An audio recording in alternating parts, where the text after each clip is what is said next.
The alien warship moved like a black shadow through the void. Its hull was covered in scars from countless battles. Inside its cold metal walls, silence ruled. Only the sound of heavy doors opening broke the stillness. Was something the crew had never expected to find. Something that would change their empire forever. A single human. The alien soldiers dragged the prisoner. Through the corridor, chains rattled against the floor. Human steps were slow, but his eyes were not weak. They burned with something the aliens did not understand. He had no weapons, no armor, no army at his back. Yet the soldiers felt uneasy. It was strange. They had captured hundreds of prisoners from other worlds before. But this one was different. The commander of the warship, a tall reptilian creature with silver scales, walked forward. His name was Vorak. His species had fought for centuries and ruled dozens of star systems. To him, this human was nothing but an insect. Yet when he looked into the prisoner's eyes, he felt a cold shiver. "Name Vorak," demanded in his sharp, hissing voice. The human did not answer. He only stared. Ow! The silence was heavier than words. Some soldiers shifted uncomfortably, their claws tapping against their weapons. Vorak narrowed his eyes. "You are alone. No one is coming for you. Speak, and maybe your death will be quick." Still, the human said nothing. His lips curved just slightly. A smile. That smile was wrong. It was quiet, but it was not weak. It's the kind of smile a predator shows when it knows something others don't. The aliens didn't understand it yet, but that small smile would haunt them. The crew threw the human into a dark cell. Cold walls closed around him. Energy bars sealed the door. No food, no water, no light. This was how the aliens broke prisoners. Some screamed, some begged, some gave everything just to survive. But hours passed, then a full day, and the human sat in silence. His breathing was steady, his eyes never closed. Other prisoners from alien species kept in nearby cells whispered to each other. They had seen the human, they had seen his eyes. One whispered, "That creature, it is not afraid." Another answered, "It should be afraid, but it is not." Why? The guards laughed at first. "It is just flesh and bone," one said. "It will beg soon." But when they passed the cell, the human only watched them, calm, silent, always watching. On the third day, Vorak came again.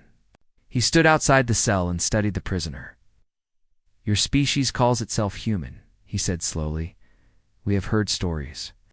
Some say you're kind or reckless. Some say you are fragile. Fragile things break quickly. You have not." Broken, the human lifted his head. The first time he spoke, his voice was low, steady like steel beneath cloth. "You made a mistake." The words echoed through the corridor. The guards froze. Vorak tilted his head. "What mistake?" The human leaned forward, his chains clinking softly. His eyes locked with Vorak's. "You didn't kill me." The silence that followed was heavy. For the first time, the commander felt something rare. Not anger, not rage, something else. Fear. But Vorak shook it off and snarled. One human cannot threaten an empire. The prisoner only smiled again. What the aliens did not know was this: humans were never truly alone. Somewhere in the vast dark of space, others would already be moving, searching, hunting, and when they came, no wall, no fleet, no empire would be enough to stop them. Inside that small cell, the human waited. He knew rescue would come, but he also knew something else, something far more dangerous. Even without rescue, he was not helpless, because humans had a secret no alien empire had ever understood. Humans adapted. Hours became days. Days became weeks. The human grew weaker in body, but stronger in will. He studied every sound of the ship, the footsteps of guards, the hum of the engines, the flicker of energy fields. He counted seconds, memorized patterns. His mind was building. Something the aliens could not see. A plan. And outside his cell, rumors spread. Guards whispered of nightmares. Some claimed they saw the human's eyes glowing in the dark. Others said they dreamed of him standing over them with blood on his hands. Fear was eating into the crew like rust. Vorak ordered silence. "It is only a prisoner?" he roared. But even he avoided looking too long into the human's eyes. The warship carried its prize across the galaxy. Unaware of the storm it had invited, a single human, chained and unarmed, is already changing everything, because sometimes the most dangerous weapon is not a fleet, not a bomb, not a machine. Sometimes it is just one person waiting, and the galaxy was about to learn that lesson. The warship drifted through deep space like a predator, its engines humming low. Inside, the alien crew went about their duties. Something was wrong. They could feel it in their bones. A shadow hung over them, though they could not explain why. It was the prisoner. He had been locked away for weeks, but his presence spread through the ship like a disease. Guards walked faster near his cell. Soldiers avoided his gaze. Even engineers whispered his name in fear, though none dared say it aloud. Vorak. The commander watched the reports with growing anger. The ship was strong. The crew was trained. Yet discipline was slipping, all because of one human. One night cycle, the alarms blared. Guards rushed through the corridor. Scream echoed. When they arrived, they found a soldier trembling on the ground outside the human's cell. His weapon lay dropped. His eyes stared wide, unblinking. "What happened?" another guard demanded. The soldier's voice shook. I don't know. He didn't touch me. He just looked at me, his eyes." The soldier gasped for breath, his claws digging into the floor. "It felt like he saw everything. Everything I've done, every weakness, every failure. He saw it all." The guards cursed and dragged him away. But fear grew sharper in their hearts. Inside the cell, the human sat chained, silent, watching. His lips curved again into that faint, quiet smile. Vorak stormed down to the prison deck. He faced the human through the energy bars. "You think? You are powerful? You are nothing. Single creature trapped in a cage.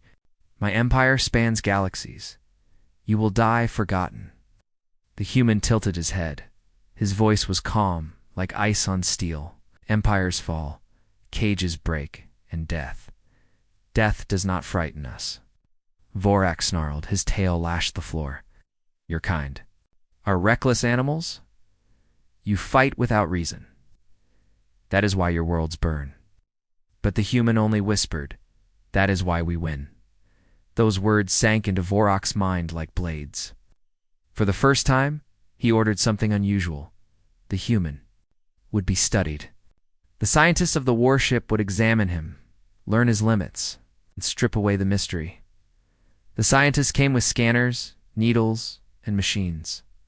They measured his body, his heart, his brain.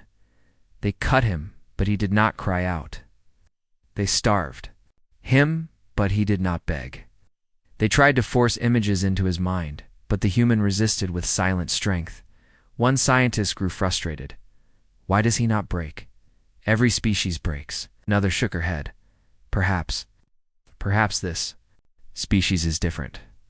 The human sat still, his eyes following every movement. Then, in a voice so low the scientists almost missed it, he said, "You are the ones breaking, not me." The words spread among the crew like wildfire. The prisoner was unshaken, unbroken. And worse, he seemed to be learning.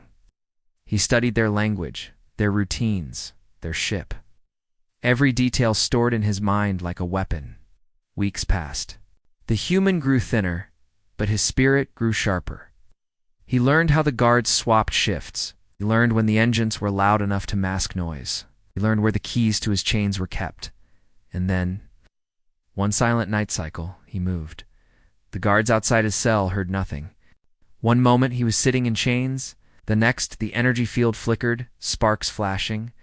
A guard turned in shock, only to see the human's chains broken. The prisoner moved fast, too fast. His fist struck like iron, dropping the first guard. Before he could cry out, the second raised his weapon, but the human twisted it free and smashed him against the wall.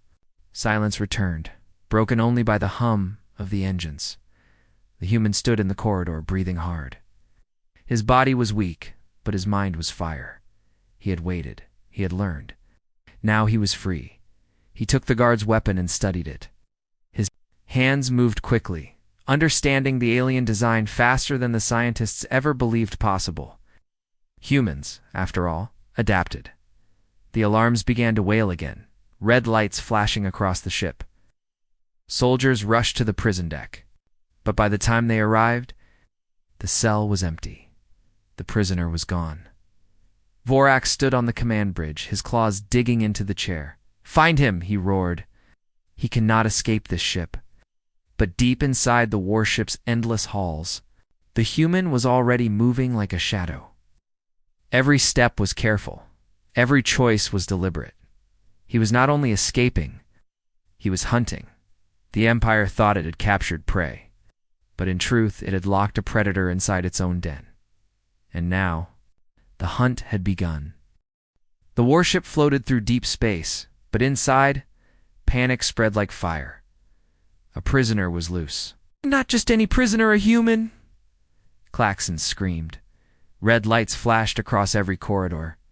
Soldiers ran in squads, weapons ready, scanning every corner, but the halls felt wrong, as if the ship itself had turned against them. The commander Vorak barked orders from the bridge. His scales glittered under the emergency lights, his voice sharp with rage. "Seal the decks. Lock down the escape pods. This human will not leave this ship alive." But already, reports were coming in. A power conduit destroyed, a communication array sabotaged, guards found unconscious, their weapons missing. The human was not fleeing. He was striking in the lower decks. Two soldiers moved carefully through the shadows. Their claws tapped softly against the metal floor. "Do you hear it?" one whispered. The other hissed. "Hear what?" "Breathing." They spun, weapons raised. The corridor was empty. Too empty, then something moved above them. A shadow dropped from the ceiling. Before they could fire, the human was already there. A flash of motion, a strike to the throat, a weapon twisted away. One soldier fell silent forever, the other staggered. His scream cut short by a crushing blow.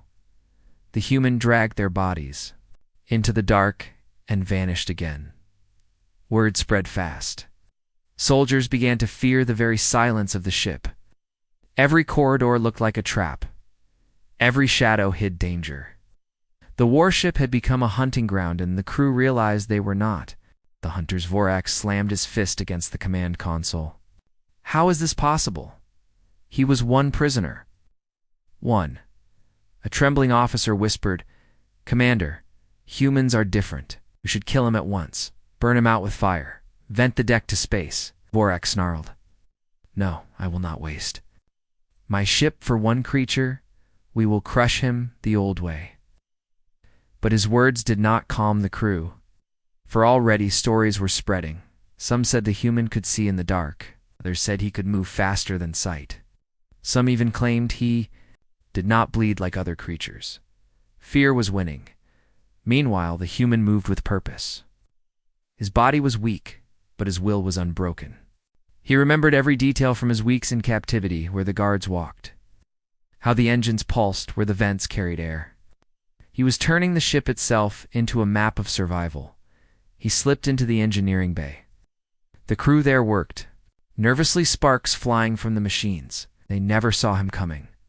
Silent, he struck, knocking two unconscious before they could cry out. He studied the controls, his eyes sharp. He didn't understand everything, but he understood enough.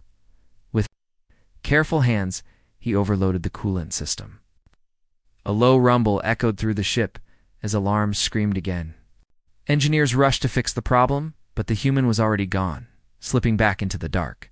Vorak's rage boiled. He is sabotaging us piece by piece. This cannot continue. He turned to his elite guard. "Find him. Dat. If you tear the ship apart, bring me his head." The guards obeyed. Heavily armed squads moved in formation now, scanning every corner with high-energy rifles. Traps were laid. Sensors were deployed, but the human adapted. When they used scanners, he hid among power sources to mask his body. When they hunted in groups, he struck from above, breaking them apart. isolating the weakest and vanishing before reinforcements arrived. Every move he made spread more terror. Soldiers whispered that he was not a prisoner, but a phantom, a demon. Wearing human skin, one night cycle. As Vorak sat on the bridge, a message appeared on his console. Not from his crew, from the human. Just for words. You should have killed me. Vorak froze, his claws tightening. The human had reached the ship's communication systems. He was inside their network. Inside their command, the crew saw the words too. Fear turned to dread. If a single human could break through their systems, what could an army of humans do? The prisoner's escape was no longer just survival. It was war one human against an empire's pride, and slowly, quietly, the balance was shifting. Because every strike, every act of sabotage, every whisper of fear was leading toward one inevitable truth. The human was not trying to escape anymore. He was preparing to take the ship. The warship drifted in silence, its lights flickering like a dying beast. What had once been a proud vessel of war was now a haunted cage. And at the center of it all was one human. The crew was breaking. Soldiers refused to patrol alone. Engineers begged to be moved to safer sections of the ship. Some whispered that the human was not a man at all, but a spirit. A curse that could not be killed. Vorak stood on the bridge, his tail lashing in anger. His claws tapped against the control chair. He could feel his crew's fear. It was spreading. Faster than fire. Order them back to their posts, he growled. But an officer dared to answer, his voice trembling. Commander, they will not go. Many believe the human cannot be stopped. He bleeds like any other creature. He is flesh and bone, is not invincible. But even as he spoke, another report arrived. 3 guards missing from the lower decks. Their weapons gone. Their armor left behind, empty as if the bodies had vanished into the dark. The commander's rage was loud. Ah! But the silence of his crew was louder. None wanted to face the human again. Meanwhile, deep in the shadows, the prisoner moved. His steps were silent, his breathing steady. He was tired, yes, his body thin, his muscles aching, but his mind was sharper than ever. He had learned the truth of war long ago. Fear was stronger than any weapon. And now the crew feared him more than their commander, more than death itself. The human began to strike differently. He no longer just disabled systems or stole weapons. He left signs. A mark scratched into the wall. A guard's helmet placed neatly in the center of a hallway. A message written in alien blood. I am coming. The ship turned against itself. Soldiers jumped at shadows. Officers accused each other of weakness. Rumors gruesome said the human had allies hidden aboard. Others whispered he could not die at all. One night cycle, 2 squads met in the dark. Both thought the other was the human. Weapons fired. When the smoke cleared, 6 soldiers were dead, all killed by their own side. The human had not even been there. From the vents above, he watched it happen. His face was calm, his eyes cold. He was no longer just a prisoner. He was becoming something else, something larger, something the aliens could not understand. On the bridge, Vorak felt the walls closing in. His crew obeyed less each day. Fear spread like poison. He slammed his fist against the console. Enough. Gather the officers. I will crush this madness myself. Soon, the senior officers stood before him. Their faces showed doubt, exhaustion, and fear. Vorak raised his voice. This human thinks he can hunt us. He thinks he can break us. But he is one. We are many. We will not bow to prey. The words rang across the chamber. Some officers nodded. Others stayed silent. Then suddenly, the lights cut out. Darkness swallowed the bridge. A cold voice echoed through the ship's speakers. The human's voice, calm, steady, terrifying. You should have killed me when you had the chance. The crew froze. Some dropped their weapons. Others stared into the dark, waiting for a shape that never came. Then the lights flickered back. On every screen, across every console, one image appeared. The human's face. Staring straight at them. Vorak roared in fury and smashed the console, but the image stayed. The prisoner was inside their systems again, watching, listening, haunting. And then the message appeared beneath his face. This ship is mine. For the first time, Vorak felt true fear. The human was no longer trying to escape. He was no longer just surviving. He was taking control. The warship screamed with alarms. Red lights pulsed like a heartbeat. Doors locked and unlocked by themselves. Turrets aimed without orders. Screens flashed with one face, the human's face. The crew no longer trusted their ship. Every system felt poisoned, while every sound felt like a trap. In the mess hall, soldiers whispered nervously. Some refused to leave the room at all. Others pointed their weapons at shadows. One soldier muttered, "He controls the ship now." Another hissed back, "Impossible. He is one creature, one prisoner." But then the lights above them cut out. Darkness swallowed the room. A cold voice came through the speakers. "You are already mine." Panic erupted. Soldiers fired blindly into the dark. When the lights flicked back on, smoke filled the room. And 3 soldiers lay dead, killed by their own fire. The human had never entered. Fear was now an army of its own. On the bridge, Commander Vorak tried to hold control. His voice thundered. His claws gripped the console, but his eyes betrayed the cracks forming in his will. "Enough games," he roared. "Track him, hunt him down. Tear this ship apart if you must, but bring me his corpse." "But how do you hunt?" "A ghost." The human moved through the vents, through the shadows. He used their cameras against them, their doors against them, their own fear against them. He was weak, yes, his body thin, his steps slow, but his mind was sharper than blades. He didn't need strength. He had patience. And patience was deadlier than any weapon. In the engine room, engineers tried to stabilize the ship, but the doors sealed behind them with a hiss. Their screams echoed as the temperature rose, the heat overwhelming. When rescuers finally broke in, they found nothing left but silent sand on the wall. A single message burned into the metal, one by one. Vorak's officers begged him to retreat.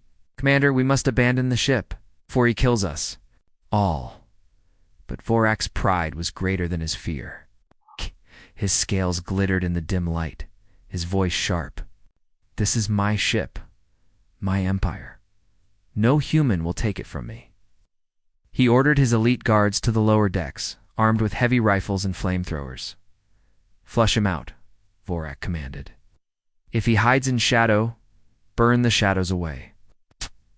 Guards obeyed, their armor gleaming, their weapons spitting fire into every corner. But the human did not fight them directly. He watched. He waited. He led them deeper into the maze of the ship. One guard vanished into a vent. Another fell through a trapdoor into the engine shaft. One by one, their numbers shrank. By the time the survivors realized it was a trap, it was too late. The human appeared only once in the corner of their vision. A blur, a shadow, a whisper, and then he was gone, leaving silence behind. The surviving guards panicked. They turned their weapons on each other, convinced the human was among them. When the shooting stopped, only 2 were left standing, and they ran, abandoning their posts. Their weapons, their pride. Vorak watched the reports in horror. His elite guard destroyed by one prisoner, he slammed his claws against the console. "No more hiding," he snarled. "I will face him myself."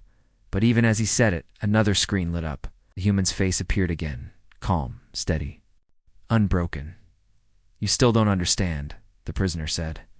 "You think this is about me? It isn't," Vorak growled. "Then what is it about?" The human's eyes burned like fire. "It's about all of us. You captured one human. But now you face what all humans are. We adapt. We survive. We win." Then the screen went black. Vorak stood frozen, his rage boiling, but inside his chest fear, real fear. Because deep down, he knew the truth. If one human could do this, what would happen if more came? And far away, beyond the stars, others were already coming. The warship no longer felt alive. It felt cursed. Doors opened and closed by themselves. Lights flickered. Without reason, its guns aimed at their own soldiers. The crew whispered that the ship itself had turned against them, but they knew the truth. It was not the ship. It was the human. Deep in the command bridge, Commander Vorak sat hunched in his chair. His silver scales were dull now, his tail longer lashing with pride but twitching with unease. Around him, his officers trembled at their posts. No one dared leave alone. No one trusted the doors, the consoles, or even the lights. Every system they once commanded now belonged to someone else. On the walls, screens flickered. And then his face appeared again, the human's face. Calm, cold, watching. Vorak snarled. "Show yourself. Face me like a warrior." But the voice that came through the speakers was quiet, steady. "This is war, and war is never fair." As if to prove his point, alarms screamed. The ship lurched, power draining from the engines. On the monitors, fire spread through the cargo decks. Soldiers ran to contain it, but the fire doors sealed shut. They beat against the glass as smoke filled the chambers, their screams cut off in silence. Vorak's claws dug into the chair. "He kills us from the shadows, like a coward." But in his heart, he knew the truth. This was not cowardice. This was strategy. The human was bleeding, the warship one piece at a time, until nothing would remain. In the lower decks, soldiers gathered in groups. Some refused to fight at all. Others pointed their weapons at their own officers, demanding escape pods. The human watched from the vents. His body was weak, yes, bones sharp beneath the skin. Every breath heavy, but his will was unbroken. He had turned their greatest strength into their greatest weakness. Their fear. That night cycle, he struck again. Not with weapons, but with silence. He cut life support to an entire section of the ship. Soldiers gasped for air, clawing at their throats, before emergency systems restored oxygen. When the lights returned, written in frost on the windows, was a message in human hand. "I decide who breathes." The crew collapsed into panic. Some begged Vorak to surrender. Others tried to mutiny. Blades and claws turned on each other as discipline shattered. Vorak roared over the chaos. "Hold your ground. This ship is ours. He cannot rule us." But even as he spoke, the ship's main cannon powered up. Lights glowed along its barrel. The crew gasped in horror. "Commander, he's..." Overriding the weapons, an officer shouted. On the screen, the human's face appeared once more. His voice was quiet, almost calm. "You built this ship to conquer. Now it belongs to me." The cannon fired. The beam of light shot across the void, destroying a nearby supply vessel. The explosion lit up the stars like fire. Vorak's empire had just been attacked by its own warship. Silence fell across the bridge. Every officer turned to their commander with wide eyes. This was no longer about one prisoner. This was about war with their own fleet. Vorak slammed his claws on the console, his voice shaking with rage and fear. "He's turned my ship into a weapon." And deep inside the dark vents, the human whispered to himself, "Not your ship, mine." For weeks, he had survived in chains. For days, he had hunted them in shadows.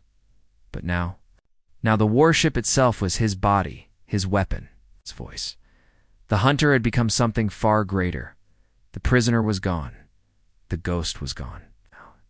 There was only the captain, and he had only just begun. The alien empire had always trusted its fleets.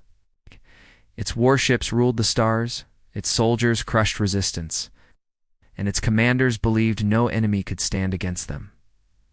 But then came the message. One broken signal, scattered across the void, carried on every frequency. A human voice. "This ship belongs to me now." And behind those words came the proof of warship of the Empire, once a symbol of power, now flying under human control. It had fired upon its own supply lines. It vanished into the dark, leaving wreckage behind. Panic spread through the Empire. Like wildfire, on every world, citizens whispered of the human prisoner who had taken a ship. On every station, officers argued in fear. If one man could do this, what would happen if more followed? Inside the stolen warship, the human sat alone. In the command chair, The bridge was silent, its screens glowing faintly in the dark. Around him, the bodies of the last officers who had resisted lay cold. His breathing was steady. His hands rested on the console. He had never commanded a starship before, but humans were quick to learn. Every button, every system, every weapon was now his. He whispered to himself, "You thought you caged me, but you built me a weapon instead." The ship responded to his touch. Engines roared. Cannons glowed. For the first time, the Empire's warship no longer obeyed the Empire. It obeyed him, but the aliens were not blind. They gathered fleets. Dozens of warships moved to intercept. Admirals swore they would crush the human before he could spread. More terror in their pride, they believed numbers would save them. The first fleet found him near a barren moon. 20 ships, strong and ready. Their weapons locked onto the stolen warship. Their commander spoke, his voice proud. "Human, surrender, and your death will be quick." The human smiled. His voice was calm as it echoed through the coms.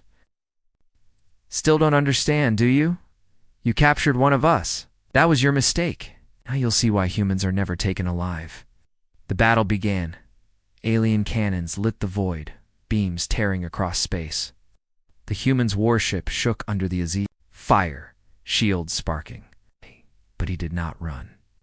He had studied their patterns, their strategies, their weakness. With precise strikes, he returned fire. One alien ship exploded, then another. The fleet tried to surround him, but he used the moon's gravity, pulling his ship into a curve they hadn't expected. Their shots missed. His did not. Minutes passed. 20 ships became 15, then 10, then 5. When the last vessel tried to flee, the human spoke once more. "Tell your Empire. Tell them I am coming." Then he destroyed it. Silence filled the void. Only the human ship remained, scarred but alive. News of the massacre spread. Quickly, the Empire's admirals were shaken. Entire fleets now refused to engage him directly. Some soldiers deserted. Some officers demanded peace. And in the shadows of the galaxy, other species worlds long crushed by the Empire listened to the stories. They heard of the lone human who had stolen a warship. For the first time in years, they felt hope. The human knew it too. He was no longer fighting only for himself. Every strike was a message. Every explosion was a signal. The galaxy was watching. Inside the command chair, his eyes burned with determination. "One man," he whispered. "That's all it takes." But deep within the Empire's core, Vorak, the commander who had first captured him, still lived, humiliated, enraged. His pride shattered. Vorak swore vengeance. He would gather the largest fleet the Empire had ever seen, and he would hunt the human down. The stage was set. One prisoner, one warship, against an empire, and the end was drawing near. The war had reached its final moment, across the galaxy. Fleets burned, worlds trembled, and empires broke apart. But in the center of it all, in one massive battle above the alien homeworld, everything came down to a single human prisoner who was no longer a prisoner at all. The aliens had thought they could capture, study, and break one man. Instead, they had unleashed a chain of events that no one could stop. Now the human stood inside the enemy's central command hall. Bloodied but alive, his presence terrifying to every alien officer watching him. Alarms screamed across the city. As human warships dropped out of warp, answering the signal he had sent, the leader of the alien empire staggered back, unable to hide his fear. This is impossible. You were just one man, one prisoner. Human looked at him calm, but cold. One man was enough to show you what you should have never learned. Humanity does not surrender. Not in cages, not in chains, not even in death. Outside the windows, the sky turned red with fire as human ships cut through the alien armada. The aliens tried to fight, but their weapons failed against Earth's counterattack. Shields collapsed, engines cracked, and fleets scattered. Every alien soldier in that hall felt the war was already lost. But the human did not want only victory. He wanted them to understand. He walked forward, each step echoing in the silence. Oh. No one dared stop him. Not after all they had seen. You thought you could study us, he said.